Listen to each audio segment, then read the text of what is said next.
जय जिनेन्द्र सभी को। चलिए आज की कक्षा प्रारंभ करने जा रहे हैं। ऑनलाइन शिविर जबलपुर यूट्यूब चैनल से आप इस शिविर में बहुत अच्छे तरीके से सब लोग पढ़ रहे हैं और इसी क्रम में आज की जो कक्षा है वह बहुत महत्वपूर्ण है, क्योंकि आज हम उनके बारे में पढ़ेंगे जो हमारे इष्ट हैं, हमारे आराध्य हैं, इस संसार में सबसे श्रेष्ठ जो माने जाते हैं और जिनकी वंदना, जिनकी स्तुति, जिनका ध्यान हमें प्रतिदिन करना चाहिए और करते हैं। वो कौन है? वो है परमेष्ठी। जब हमने आपको पहली कक्षा में पहले दिन णमोकार मंत्र पढ़ाया था तो उसमें बताया गया था कि णमोकार महामंत्र में किसको नमस्कार किया गया है। तो णमोकार महामंत्र में बताया था कि पंच परमेष्ठी को नमस्कार किया गया है। ठीक है, तो आज हम परमेष्ठी के बारे में पढ़ेंगे। वो कौन है, कैसे हैं, क्या उनका स्वरूप है और क्या हम परमेष्ठी बन सकते हैं क्या, और हमें परमेष्ठी बनना है तो हमें क्या करना चाहिए। इसी के साथ पंच परमेष्ठी के साथ आज के ही दिन पाठ में हम नव देवताओं के बारे में पढ़ेंगे, जो हमारे 9 देवता होते हैं जिनकी हमें पूजा करनी चाहिए। तो दोनों चीजें आज की ही कक्षा में हम पढ़ने वाले हैं, पंच परमेष्ठी और नव देवता। वीडियो को पूरा देखिएगा, दोनों चैप्टर आपको अच्छे से पढ़ना है। तो चलिए सबसे शुरुआत करते हैं परमेष्ठी से। परमेष्ठी किसे कहते हैं? तो इसकी परिभाषा क्या लिखनी है? जो परम पद में स्थित होते हैं।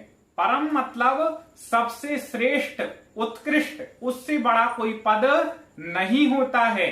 तो जो परम पद मतलब श्रेष्ठ पद पर स्थित हैं, जिनको राजा, महाराजा, चक्रवर्ती, देवता सभी आकर के जिनको नमस्कार करते हैं, ऐसे जो श्रेष्ठ पद पर स्थित हैं वो कौन है? परमेष्ठी हैं। ठीक है, आप भी प्रतिदिन परमेष्ठी की वंदना करते हैं, णमोकार मंत्र पढ़ते हैं तो भी परमेष्ठी की वंदना करते हैं। तो इस प्रकार से ये सबसे श्रेष्ठ हैं। संसार में परमेष्ठी से बड़ा कोई नहीं है। अब ये परमेष्ठी हैं कितने कितने होते हैं परमेष्ठी? तो परमेष्ठी 5 होते हैं। कितने? 5। कौन कौन से? अरिहंत, सिद्ध, आचार्य, उपाध्याय, साधु। ठीक है, आप लोग नोट भी करते जाया करें एक कॉपी में, या वीडियो के बाद दोबारा एक बार पढ़ लें तो उसको दोबारा देख देख करके नोट कर लें। तो 5 परमेष्ठी हैं, अरिहंत, सिद्ध, आचार्य, उपाध्याय, साधु। अब कौन कौन है, क्या इनकी परिभाषा है, ये हम पढ़ रहे हैं। तो सबसे पहले जो हमारे परमेष्ठी हैं वह हैं अरिहंत परमेष्ठी। अरिहंत परमेष्ठी किसे कहते हैं? जिनके 4 घातिया कर्मों का नाश हो गया है और जिन्हें केवल ज्ञान की प्राप्ति हो गई है, वो कौन है? अरिहंत परमेष्ठी हैं। ठीक है, क्या परिभाषा समझनी है? जिनके 4 घातिया कर्मों का नाश हो गया है, केवल ज्ञान को प्राप्त कर लिया है और 18 दोषों से रहित हैं। तो दोष माने जाते हैं क्षुधा, तृषा आदि, उन सब से क्या है? रहित हैं। वो कौन है? वह अरिहंत परमेष्ठी हैं। ठीक है, अब अरिहंत परमेष्ठी के 4 घातिया कर्म कौन कौन से नाश हो गए हैं? तो टोटल कर्म होते हैं 8। कितने होते हैं? 8। अलग से कर्म कभी पढ़ाएंगे तो उसमें बताया जाएगा, भी संक्षेप से समझ ले। 8 होते हैं, तो उनमें से 4 हैं घातिया कर्म। कौन कौन से हैं घातिया कर्म? तो ज्ञानावरणी, दर्शनावरणी, मोहिनीय और अंतराय, ये 4 घातिया कर्म हैं। और इन 4 घातिया कर्म के नाश होने से उन्हें अनंत चतुष्टय की प्राप्ति होती है। मतलब अनंत चतुष्टय मतलब 4 चीजों की, मतलब एक कर्म के नाश से एक चीज मिलती है। जैसे दर्शनावरणी कर्म का नाश हुआ तो उन्हें अनंत दर्शन की प्राप्ति हो गई। ज्ञानावरणी कर्म का नाश हुआ तो अनंत ज्ञान की प्राप्ति हो गई, केवल ज्ञान की प्राप्ति हो गई। मोहिनी कर्म का नाश हुआ तो अनंत सुख की प्राप्ति हो गई, और वेदनीय कर्म का नाश हुआ तो अनंत वीर्य मतलब शक्ति की प्राप्ति हो गई। तो 4 कर्मों के नाश से 4 चतुष्टय की प्राप्ति होती है। क्रम से एक एक कर्म में हमें लगा लेना है। तो वो कौन है? अरिहंत परमेष्ठी हैं। अरिहंत परमेष्ठी के कितने मूल गुण होते हैं? तो अरिहंत परमेष्ठी के 46 मूल गुण होते हैं। कितने?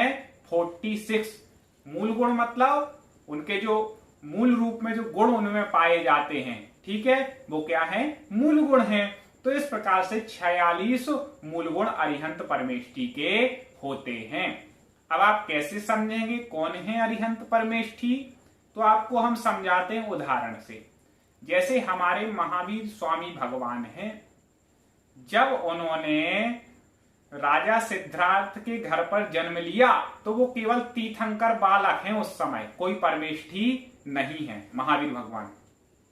फिर वो धीरे धीरे बड़े हुए, युवा हुए, 30 वर्ष की उनकी एज हो गई, और 30 वर्ष की उनकी एज हुई तो उन्होंने दिगंबर दीक्षा धारण कर ली। तो वो साधु परमेष्ठी की कोटि में आ गए। किस परमेष्ठी की कोटि में आ गए? जब उन्होंने दीक्षा ले ली तो साधु परमेष्ठी की कोटि में आ गए। फिर वो 12 वर्ष तक इधर उधर विहार करते हुए अपने तप को करते रहे। तो 12 वर्ष बाद 42 वर्ष की एज में उन्हें केवल ज्ञान की प्राप्ति हुई। उनके जो 4 घातीय कर्म बताए गए हैं ना, तो उन्होंने उसको नाश कर दिया अपने तप से, ध्यान से।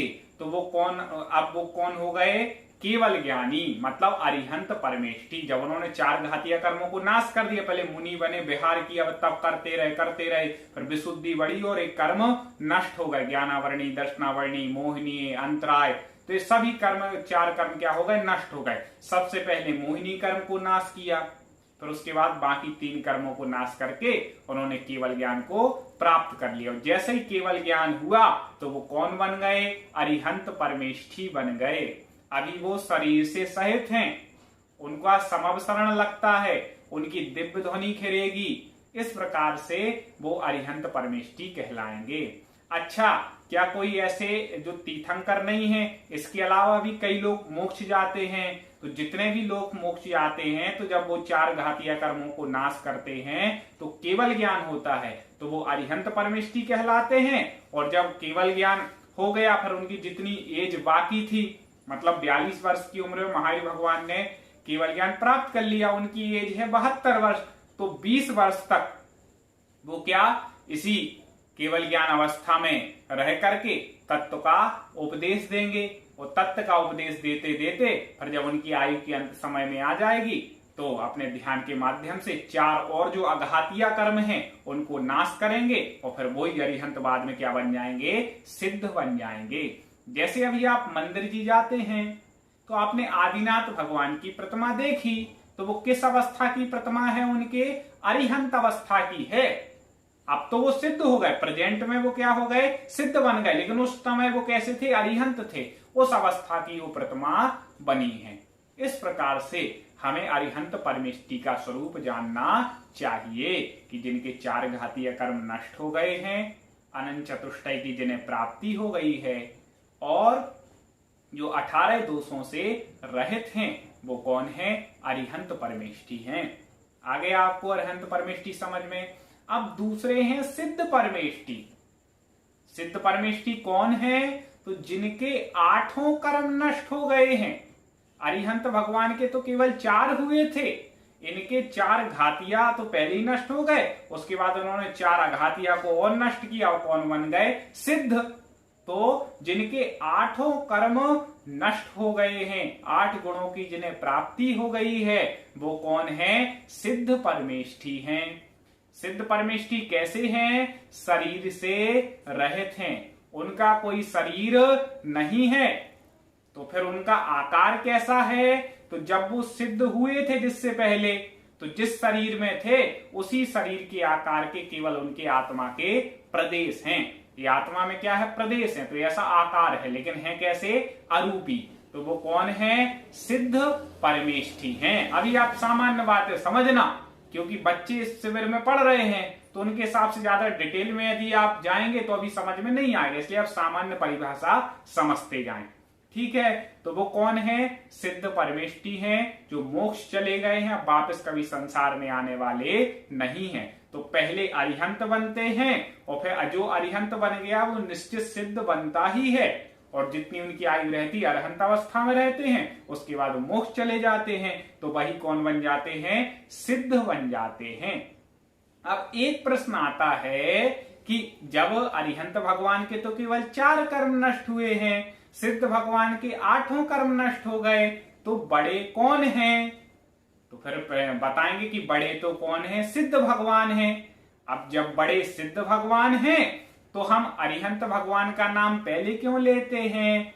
हमने भी पढ़ा है 5 परमेष्टि, तो पहले अरिहंत बोला। नमोकारमंत भी बोलते हैं तो पहले नमो अरिहंताणम, अरिहंत भगवान को नमस्कार करते। यदि बड़े सिद्ध हैं तो हमें सिद्ध भगवान को नमस्कार करना चाहिए। ये आपके मन में प्रश्न होगा, तो इसका उत्तर ये है कि अरिहंत भगवान हमें उपदेश देते हैं। सिद्ध भगवान तो जैसे हैं, तो मान लो ने केवल ज्ञान प्राप्त किया और केवली बन गए, सामान्य केवली बन करके, उनकी भी खैर दिव्य ध्वनि खिरती है, लेकिन उतना उनका हितोपदेश का लाभ लोगों को उतना नहीं मिल पाता है। कई और केवली होते जो उपदेश ही नहीं देते, सीधे मोक्ष चले जाते हैं। मूक केवली होते तो कई सारे विषय हैं, अभी उसको हम सामान्य संक्षिप्त से पढ़ते हैं। तो अरिहंत भगवान का बड़ा उपकार है, लाखों जीवों को वो उपदेश देते हैं, उन्होंने हमारा उपकार किया है, इसलिए हम अपने उपकारी को पहले याद करते हैं। बाकी सिद्ध परमेष्टि भी श्रेष्ठ हैं और अरिहंत भी, लेकिन वो हमारे उपकारी हैं, उन्होंने हमें उपदेश दिया है, सिखाया है, धर्म का ज्ञान कराया है, इसलिए हम अपने उपकारी की अपेक्षा उन्हें पहले नमस्कार करते हैं। लेकिन बड़े कौन हैं? सिद्ध परमेष्टि हैं।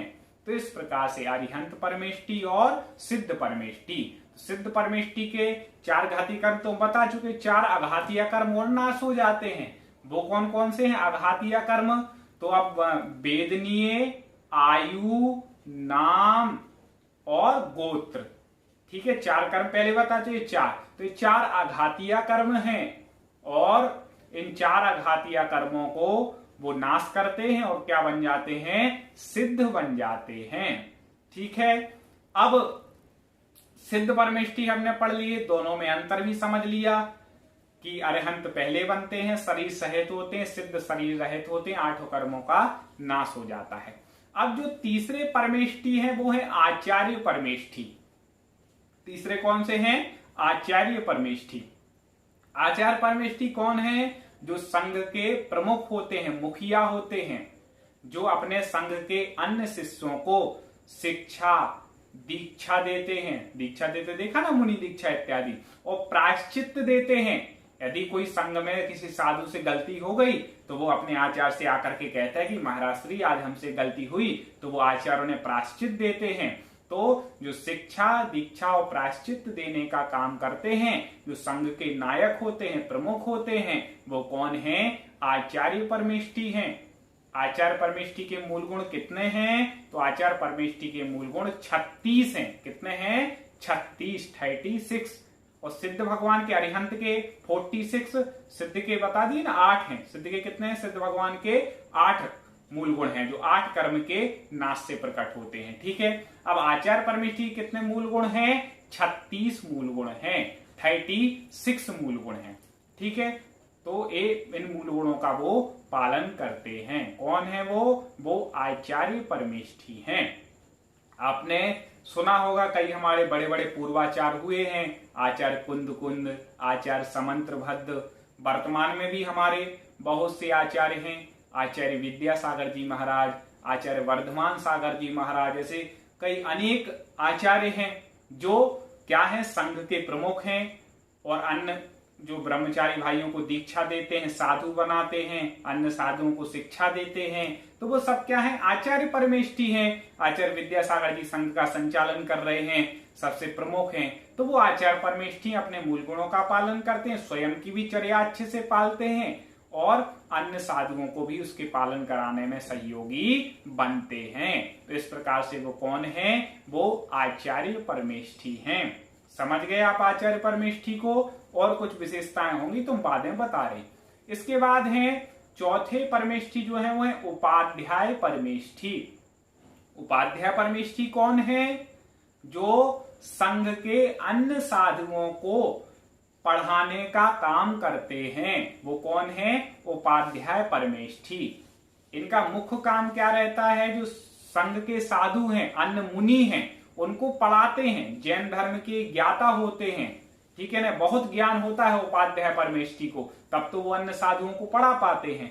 तो इस प्रकार से वो कौन है? उपाध्याय परमेष्ठी। उपाध्याय परमेष्ठी के कितने मूल गुण हैं? तो उनके मूल गुण होते हैं 25, कितने हैं? 25। वो कौन कौन से हैं? तो 11 अंग और 14 पूर्व। इस प्रकार से 11 और 14 मिलाकर के कितने हो जाते हैं? 25 उनके मूल गुण हो जाते हैं। ठीक है, तो इस प्रकार से जो संघ में शिक्षा देने का काम करते हैं वो कौन है? उपाध्याय। अब कोई बोले कि वर्तमान में तो इतना ज्यादा ज्ञान किसको होगा? पूरी जिनवाणी कितनी है? 12 अंगों में, वो 11 अंग और 14 पूर्व का ज्ञान हो जाए, इतने बड़े ज्ञानी अभी हैं क्या? इतने बड़े ज्ञानी तो नहीं है, लेकिन हाँ, आचार्य परमेष्ठी यदि किसी शिष्य को योग जान करके और वो संघ के साधुओं को उन्हें पढ़ाने का काम सौंप दें, वो पद दे दें, तो फिर वो उपाध्याय माने जा सकते हैं। ठीक है, इस प्रकार से उपाध्याय परमेष्ठी हैं। अब आपका प्रश्न होगा कि जो साधु परमेष्ठी हैं उनके मूल गुण तो हैं 28, अभी हम पढ़ाने वाले हैं। उनके मूल गुण कितने हैं? 28 हैं। और उपाध्याय उनसे बड़े हैं, लेकिन उनके मूल गुण तो केवल 25 ही हैं। ऐसा क्यों है? तो देखिए, जो 28 मूल गुण हैं मुनि के, साधु के, वह तो सभी पालन करते हैं। आचार्य परमेष्ठी 28 मूल गुणों का पालन करते हैं और अलग से 36 और हैं। उपाध्याय परमेष्ठी भी 28 मूल गुणों का पालन करते हैं और अलग से 25 और हैं। और अब साधु परमेष्ठी के बारे में पढ़ते हैं। तो साधु परमेष्ठी कौन है? जो 28 मूल गुणों का पालन करते हैं, पंचेंद्रिय के विषयों की आशा से रहित हैं, ज्ञान ध्यान तप में लीन रहते हैं। वो कौन है? वो साधु परमेष्ठी हैं। हमारे इतने दिगंबर साधु आपको मुनि दिखते ना?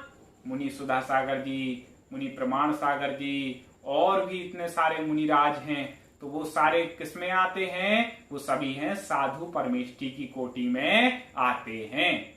तो वो साधु परमेष्ठी हैं, वो 28 मूल गुणों का पालन भी करते हैं और श्रावकों को उपदेश इत्यादि देते हैं, अपनी चर्या का भी अच्छे से पालन करते हैं, अपने ज्ञान ध्यान तप में भी लीन रहते हैं। तो वो कौन है? साधु परमेष्ठी हैं। अच्छा, साधु तो और भी धर्मों के कहलाते हैं, तो क्या वो भी साधु परमेष्ठी की कोटि में आएंगे? नहीं। अपने यहाँ परिभाषा है कि साधु किसको हम मानेंगे, गुरु किसको मानेंगे? तो जो 28 मूल गुणों का पालन करता हो, ठीक है, वो माने जाएंगे। जो नग्न दिगंबर रहते हो, ठीक है, हमारे साधु कैसे रहते हैं? नग्न दिगंबर। हमारे साधु नग्न क्यों रहते हैं? कपड़े क्यों नहीं पहनते? तो देखो, जब हमारा जन्म हुआ था तो कपड़े पहन के हुआ था कि नग्न हुआ था? बताओ। नग्न हुआ था। आपको याद नहीं हो तो माता पिता से पूछ लीजिएगा। तो वो यथाजात रहते हैं, जैसे जन्म के समय थे वैसे ही आज हैं। बाहर की चीजों से वो प्रभावित नहीं हुए। उन्होंने शरीर से जिसको मोह होता है वो कपड़े पहनता है, अपने शरीर को ढांकता है, लेकिन उन्हें शरीर से मोह नहीं है। उन्हें तो अपनी आत्मा का कल्याण करना है, इसलिए वो नग्न है, कोई परिग्रह अपने पास नहीं रखते हैं। और दूसरी बात, जिनके मन में विकार होता है वो कपड़े पहनते हैं, वो तो विकार से रहित हैं, विकल्पों से रहित हैं। अब कोई बोले पहन ले एक आध जोड़ी तो क्या दिक्कत है? अब देखो, मान लो यदि साधु कपड़े पहनेंगे तो उन्हें कपड़े पहनने के लिए पैसे चाहिए। अब पैसे कहाँ से आएंगे? वो कोई बिजनेस तो करते नहीं है, फिर उसके लिए वो काम करना पड़ेंगे, व्यापार करना पड़ेगा, तो फिर तो वो गृहस्थों जैसे हो जाएंगे। इसलिए वो कपड़ों को धोना पड़ेगा, कपड़ों को, उसमें हिंसा होगी। कपड़ों को धोएंगे तो साबुन यूज करेंगे, नाली में पानी बहेगा, हिंसा होगी। और हमारे साधु तो किसी जीव को कभी मारते ही नहीं, वो तो देख करके चलते हैं कि कोई चींटी भी ना मर जाए। बैठते हैं तो किसी से परिमार्जन कर लेते हैं कि भैया यहाँ कोई सूक्ष्म जीव ना हो। पिच्छी से परिमार्जन करते ना, पिच्छी का यूज क्यों करते? क्योंकि उसके पंख इतने कोमल रहते हैं कि यदि ऐसे ऐसे किसी चींटी पर या किसी पर ही मारा जाएगा तो चींटी मरेगी नहीं। इसलिए हम वो साधु हमारे पिच्छी के पंखों का यूज करते हैं। ठीक है। और कमंडल क्यों रखते हैं? क्योंकि जल के लिए अब उन्हें शुद्धि करने जाना है, हाथ पैर धोना है, मतलब कहीं से आए हैं पैर धोना है, तो उसके लिए शुद्धि के लिए क्या रखते हैं, कमंडल रखते हैं, और संयम के लिए, जीवों की रक्षा के लिए पिच्छी रखते हैं, और ज्ञान की आराधना के लिए शास्त्र रखते हैं। इसके अलावा हमारे साधु अपने पास कभी भी कुछ नहीं रखते हैं। ठीक है, तो इस प्रकार से वो कौन है, हमारे साधु परमेष्ठी हैं। और कैसे हमारे देखो मुनि, एक तो एक ही बार दिन में भोजन लेते हैं, एक ही बार भोजन, उसी समय पानी लेंगे, इसके अलावा कभी ना खाना खाते हैं और ना ही पानी पीते हैं। देखो कितनी महान साधना है। आप कितने बार पानी पीते हो, इतनी गर्मी है कितने बार पीते, भोजन कितने बार खाते हो, लेकिन वो तो एक ही बार करते हैं, इसीलिए तो महान है, इसीलिए तो हम उनकी वंदना पूजा करते हैं। इतने महान हमारे साधु होते हैं, जब भी उनके दर्शन का मौका मिले तो हमें दर्शन अवश्य करना चाहिए। ठीक है, एक ही बार आहार लेते। अब आहार कैसे लेते, क्या उनकी विधि है, तो उसके लिए अलग से हम कक्षा लेंगे, जिसमें साधुओं के आहार दान की विधि बताएंगे, उन्हें आहार कैसे देना चाहिए, चौका कैसे लगाना चाहिए, नवदा भक्ति क्या होती है, चौका लगाते समय किन बातों का ध्यान रखना चाहिए, वो क्लास होगी। उसको आप बच्चे भी सब अच्छे से पढ़ना, उनके माता पिता भी एक साथ सब लोग बैठ करके उस कक्षा को समझना, उसमें बहुत अच्छी बात आपको बतलाई जाएगी। तो इतने हमारे महान दिगंबर संत होते हैं जो एक ही बार आहार लेते हैं, कभी पंखा, कूलर, एसी इत्यादि का उपयोग नहीं करते हैं, यूज नहीं करते। कितनी गर्मी हो एसी पंखा कूलर नहीं चलाएंगे, और कितनी सर्दी हो तो कभी कंबल नहीं ओढ़ेंगे। इतनी कठिन चर्या वो पालन करते हैं। कभी गाड़ी में नहीं बैठते, गाड़ी पर नहीं चलते हैं, पैदल ही चलते हैं, कभी जूते चप्पल नहीं पहनते हैं। ठीक है, इस प्रकार से वो अपनी चर्या का पालन करते हैं। इतने महान हमारे क्या हैं, परमेष्ठी हैं, अरिहंत। अब वर्तमान में कितने परमेष्ठी आपको दिखने में आते हैं बताइए। तो वर्तमान में अरिहंत तो सिद्ध तो दिखते नहीं साक्षात, अरिहंत की मूर्ति दिखती है, सिद्ध की भी कोई बना देते हैं मूर्ति, आकार बना देते हैं। हाँ, आचार्य उपाध्याय साधु हमें देखने में आते हैं, वो हमें उपदेश भी देते हैं, तो उनका उपदेश सुन करके हमें अपना कल्याण करना चाहिए। अब हमने 5 परमेष्ठी तो समझ लिए। अब हमने बताया था कि नव देवताओं के बारे में और पढ़ेंगे। हमें पंच परमेष्ठी नव देवता के अलावा कभी भी किसी की पूजा नमस्कार नहीं करना चाहिए।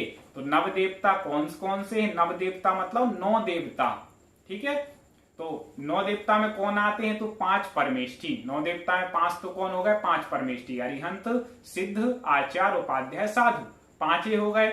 छठवे जिन धर्म, छठवें देवता में कौन है? नव देवताओं में जिन धर्म। फिर जिन आगम 7वें नंबर पे। ठीक है, फिर जिन चैत 8वें नंबर पे, जिन चैत्यालय मतलब 9वें नंबर पे। तो 5 परमेष्ठी, जिन धर्म, जिन आगम, जिन चैत और जिन चैत्यालय, इन 4 को और मिला दो 5 परमेष्ठी में तो कितने हो गए टोटल? 9। और यही क्या है? नव देवता हैं, हमें इन्हीं की पूजा करनी चाहिए। इसके अलावा किसी अन्य की पूजा नहीं करना चाहिए, क्योंकि हमारे जैन धर्म में यही पूज्य बतलाए गए हैं, इन्हीं को नमस्कार करना चाहिए। तो 5 परमेष्ठी का स्वरूप तो आपने समझ लिया है। अब 4 और जो है जो नव देवता में आते हैं उनको और समझते हैं। पहला है जिन धर्म, 6वें नंबर पे जो आएगा वो कौन है? जिन धर्म। जिन धर्म मतलब जिनेंद्र भगवान के द्वारा बतलाया गया धर्म। ठीक है, जो धर्म जिनेंद्र भगवान ने बताया है, जैन धर्म के बारे में इत्यादि जो बताया है, तो उसका पालन करना, उसको धर्म को ही पूजना, उस धर्म की रक्षा के लिए प्रयास करना, ये सब क्या है? जिन धर्म। वो जिन धर्म भी हमारे लिए पूजनीय है। ठीक है, तो वो नव देवता में आता है, जिन धर्म हो गया। फिर जिन आगम। जिन आगम मतलब जिनेंद्र भगवान के द्वारा बताया गया आगम। आगम मतलब जिनवाणी शास्त्र। ठीक है, आगम की परिभाषा क्या है? आगम में पहला शब्द क्या है? आ मतलब अरिहंत भगवान के द्वारा कहा गया। फिर दूसरा शब्द है गा, तो गणधरों के द्वारा गूथा गया, ग्रहण किया गया। और माँ तीसरा शब्द है, माँ, तो मुनियों के द्वारा लिखा गया। इससे मिलकर के क्या बना? आ मतलब अरिहंत के द्वारा कहा गया, गा मतलब गणधरों के द्वारा गूथा गया, ग्रहण किया गया। मा मतलब मुनियों के द्वारा लिखा गया। ऐसे जो शास्त्र हैं वो किसकी कोटि में आते हैं? आगम की। तो उन शास्त्रों की भी हमें पूजा करनी चाहिए। देवशास्त्र गुरु की पूजा करते हैं ना, कभी आपको पूजन की विधि में बतलाएंगे। तो वो शास्त्र भी हमारे लिए पूजनीय है। वो जिन आगम हो गया, ठीक है। फिर जिन धर्म जिन आगम। अब दो इन देवता हो गए, पंच परमेष्टि 7 हो गए। 8वें हैं जिन चैत्य। जिन चैत्य कौन है? तो जिनेन्द्र भगवान की जो प्रतिमा है, मंदिर जी में प्रतिमा रखी रहती ना जिनेन्द्र भगवान की, वो क्या है? जिन चैत्य है। तो उस चैत्य की, उन प्रतिमाओं की भी वंदना करनी चाहिए, उनकी भी हमें पूजा आराधना करनी चाहिए। वो जिन चैत्य हैं। और 9वें जो हैं अंतिम, वह हैं जिन चैत्यालय। जिन चैत्यालय मतलब जिन चैत्य का आलय, मतलब जहां पर वो प्रतिमाएं रहती हैं, ठीक है। आपका आलय क्या है? निवास स्थान, घर है। ऐसी जो जिन चैत्य का आलय क्या है? मंदिर है। तो वह जिन चैत्यालय में कौन आएगा? मंदिर। तो हमें मंदिर की भी क्या करनी चाहिए? वंदना। आप शिखर देखते हैं मंदिर का, तो शिखर को देख के भी नमस्कार करना चाहिए। जब चौखट पे जाते हैं तो वहां पर भी झुकते हैं। तो वह क्या है? जिन चैत्यालय है, मतलब वहां पर जिनेन्द्र भगवान की प्रतिमा है। तो वो जिन चैत्यालय भी हमारे लिए पूजनीय है। जिन धर्म भी पूजनीय है। जिन आगम मतलब जिनवाणी भी पूजनीय है। और जिन चैत्य मतलब जिनेन्द्र भगवान की प्रतिमा, और जिन चैत्यालय मतलब उनका मंदिर। तो 5 परमेष्टि और 4 जिन धर्म जिन आगम जिन चैत्य जिन चैत्यालय मिलाने से क्या बन गए? नव देवता बन गए। तो आज की कक्षा में हमने 5 परमेष्टि नव देवता के बारे में समझा। यदि आपके कोई प्रश्न हो तो इसी YouTube के कमेंट में लिखना, उसके उत्तर हम आपको देते जाएंगे।